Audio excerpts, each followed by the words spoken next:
माजी मंत्री विजय बापू शिवतारे आजही बारामती मतदारसंघातून अपक्ष लढण्यावर ठाम आहेत. पवार यांच्या विरोधात लढण्यात ते ठाम आहेत आणि त्यांनी आज बारामती मतदारसंघातील भोर तालुक्याचा जो आहे तो दौरा केला आणि याच दरम्यान त्यांनी माजी मंत्री अनंतराव थोपटे यांची भेट घेतलेली आहे. या संदर्भात बोलण्यासाठी आपल्यासोबत आमदार संग्राम थोपटे आहेत.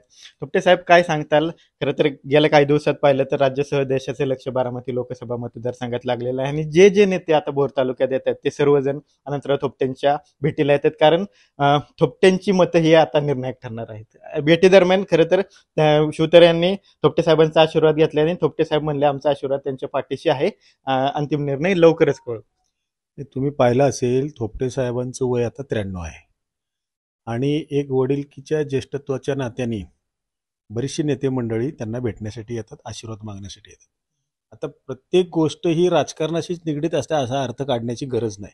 ठीक आहे, आता निवडणुकीचा हंगाम आहे, त्यामुळं आपण कदाचित हा प्रश्न विचारत असाल की या निवडणुकीच्या हंगामातच ही लोक का येतात.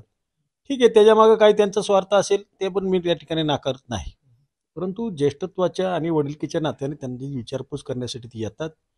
शेवटी अतिथी देवो भव आपल्या धर्मातील त्या ठिकाणी म्हणीप्रमाणे प्रत्येक कुठल्याही कुटुंबातल्या व्यक्ती, जर कुणी विरोधक असेल किंवा काही जरी असलं तरी सुद्धा आपली संस्कृती, आपल्याकडं भेट द्यायला आलेल्या माणसाचा पाहुणचार आपण करत असतो. आपली हिंदू धर्मातील संस्कृती आहे. आणि वेळोवेळी पहिल्यांदा सुप्रियाताई आल्या, नंतर दादांची पत्नी आल्या, आता विजय बापू आले. जे जे या ठिकाणी येत आहेत त्यांचं पाहुणे या नात्याने स्वागत करण्याचं आमचं काम आहे, ते आम्ही त्या ठिकाणी करतो. यामध्ये कुठल्याही राजकीय अर्थ काढायची गरज नाही. खरं तर थोपटे साहेबांच्या वेळेस पवार आणि थोपटे साहेबांच्यात कट्टर वैर होता असं म्हणलं जात होतं. 30 वर्षात नंतर आता त्या मागच्या वेळेस पवार साहेबांनी स्वतः येऊन अनंतराव थोपटेंची भेट घेतलेली आहे. अनंतराव थोपटेंची भूमिका काय होती, कारण इतक्या वर्षाचं वैरी त्यांना एक स्वतः येऊन घरी भेटलेलं आहे. नाही, वैर होतं का नाही हे सगळ्यांना जगजाहीर आहे, मुद्दा तो नाही. शेवटी आता एवढे मोठे व्यक्तिमत्व असणारे पवारसाहेब मेळाव्याच्या निमित्तानं भोरला येणार होते आणि त्यांनी त्या ठिकाणी इच्छा व्यक्त केली की थोपटे साहेब आहेत तर मग त्यांची भेट होईल का. म्हणजे थोपटे साहेबांचं आज 93 वय आहे, ते कुठे जास्त बाहेर फिरत नाहीत, घरीच शक्यतो असतात. काही थोडं बहुत फिरलं तर फिरतात. त्यांची विचारपूस करण्याच्या निमित्ताने ते आले होते. मग असं काही वैरत्व संपवलं किंवा संपलं म्हणून काही ही बैठक नव्हती. जस्ट भोरला ते आले होते म्हणून त्या निमित्ताने ते इथं आले होते. त्याच्यामध्ये काही वेगळं काय म्हणजे राजकीय समीकरण जोडण्याची काय आवश्यकता आहे असं मला वाटतं. खरं तर विजय बापू शिवतारे पण असं सारखा सारखा उल्लेख करतात की पुण्यात पवार फॅमिलीला दुसरं कुणाला मोठं होऊन द्यायचं नाही. एकमेव पुण्यामध्ये जिल्ह्यामध्ये नाव आहे ते म्हणजे थोपटे फॅमिली. 2019ला तुम्हाला मंत्रिपदाचा चान्स होता, तो सुद्धा राष्ट्रवादीमुळे गेला आणि विधानसभा अध्यक्षपद ते तुम्हाला मिळणार होतं, हे सुद्धा राष्ट्रवादीच्या अंतर्गत विरोधामुळे गेलं, असा आरोप शिवतारे करतायत आणि अशी चर्चा सुद्धा आहे. काय यामध्ये तुम्ही हे सर्व मागचं विसरून आता राष्ट्रवादीसोबत आहात का, सुप्रिया सुळे सोबत आहेत का? बघा, आमचा भाग हा दुर्गम आणि डोंगरी भाग आहे. या भागाचं मी गेले 3 टर्म प्रतिनिधित्व करतोय. माझ्या मतदार राजांनी मला काम करण्याची संधी दिलेली आहे आणि त्यांचे प्रश्न सोडवण्यासाठी मी कायमस्वरूपी प्रयत्नशील असतो आणि माझं ते कर्तव्य आहे. आता निवडणूक आल्यानंतर राजकीय भूमिका ज्या वेळेला आपण घेत असतो त्यावेळेला आमच्या पक्षाचे वरिष्ठ नेते जो आदेश देतील तो आदेश पाळून काम करणारे आम्ही आजपर्यंतची मंडळी आहोत. तुम्ही पाहिलं असेल, छत्रपतींच्या काळापासून या भागामध्ये छत्रपतींचं त्या ठिकाणी बराच काळ वावर होता. छत्रपतींनी इथं किल्ले असतील, राजधानी असेल किंवा स्वराज्याची शपथ ह्या भागामध्ये छत्रपतींनी घेतली. त्या मावळ्यांना घेऊन छत्रपतींनी काम केलेलं आहे आणि म्हणून मावळे जो एकदा शब्द देतात तो त्या ठिकाणी पाळतात. हा आजपर्यंतचा इतिहास आहे.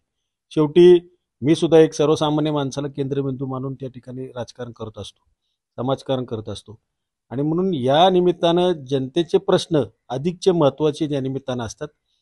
आता राजकीय भूमिकेतून जर काही वेगळं बोलत असतील, ठीक आहे, सगळ्यांना सगळं समजतं, परंतु आता जो पक्षाचा जो काही आदेश आम्हाला दिलेला आहे तो आघाडीचा आदेश आहे, त्या आघाडीचं पालन या निमित्तानं आमच्याकडून होईल एवढंच मला तुम्हाला या निमित्तानं सांगायचं आहे. आता लोकसभेच्या निवडणुकीच्या पार्श्वभूमीवर जागा वाटपाचा तिढा जो आहे तो अजूनही सुटलेला नाहीये. जागा वाटपाबद्दल काँग्रेसची भूमिका काय असणार आहे? किती सीट्सवरती आग्रह आहे किंवा काय, कसं सुटणार आहे हा तिढा?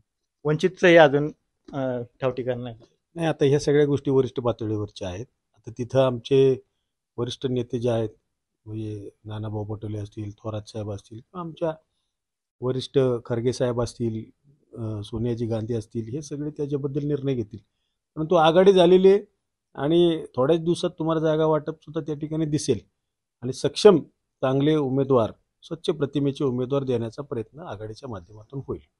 याच पार्श्वभूमीवर विरोधकांकडून म्हणजे महाविकास आघाडीकडून सातत्याने आरोप होत आहेत की जे विरोधक आहेत त्यांना ईडी सीबीआय सारखी तपास यंत्रणा मागे लावून आपल्याकडे खेचण्याचा प्रयत्न होतोय. तुम्हाला असा काही अनुभव आहे का? कारण गेल्या काही दिवसात पाहिलं तर तुमचं सातत्याने नाव येते की थोपटे साहेब भाजपमध्ये प्रवेश करणार किंवा अशा चर्चा सातत्याने मीडियामध्ये पसरवल्या जातात.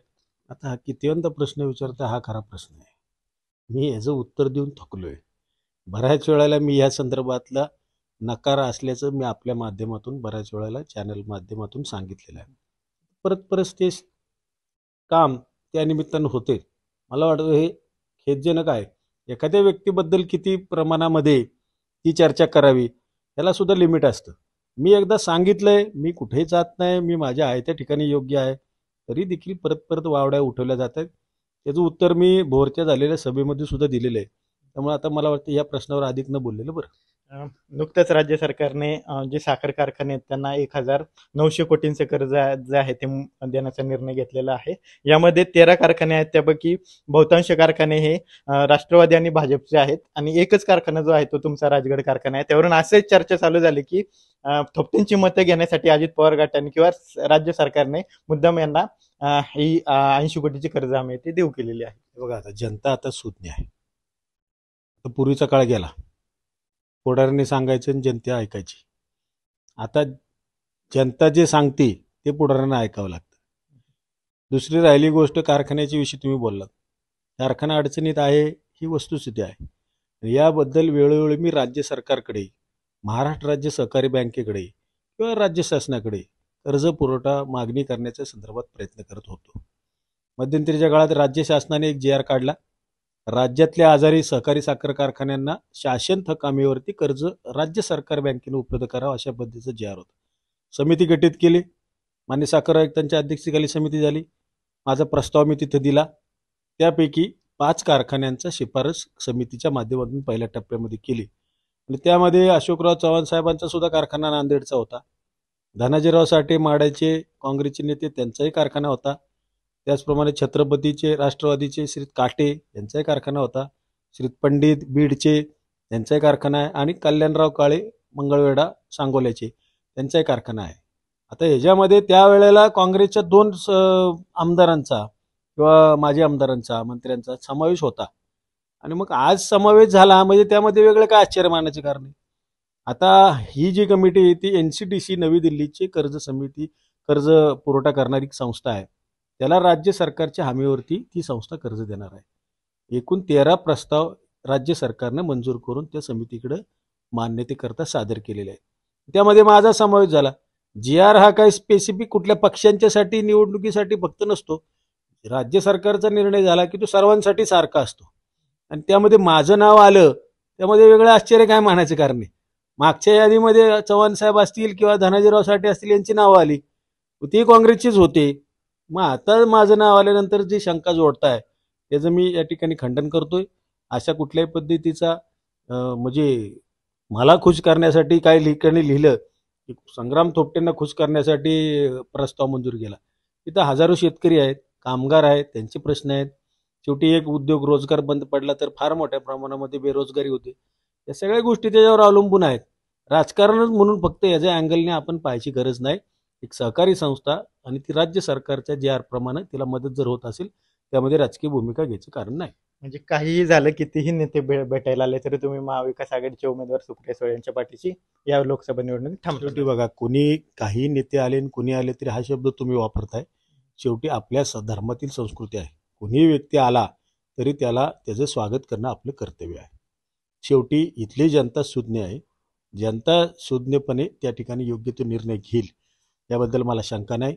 राहिला माझा विषय, मी आघाडीचा धर्म पाळणारा कार्यकर्ता आहे. गेल्या 3 पंचवार्षिकमध्ये मी आघाडीचा धर्म पाळलेला आहे आणि तोही धर्म माझ्याकडनं पाळला जाईल याबद्दलही कुणी शंका बाळगायचं कारण नाही. धन्यवाद साहेब.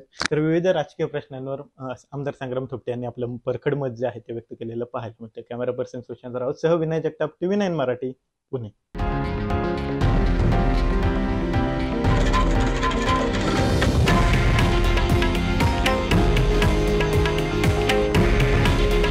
हे आहे देशातील नंबर 1 न्यूज नेटवर्क आणि आपण पाहत आहात TV9 मराठी.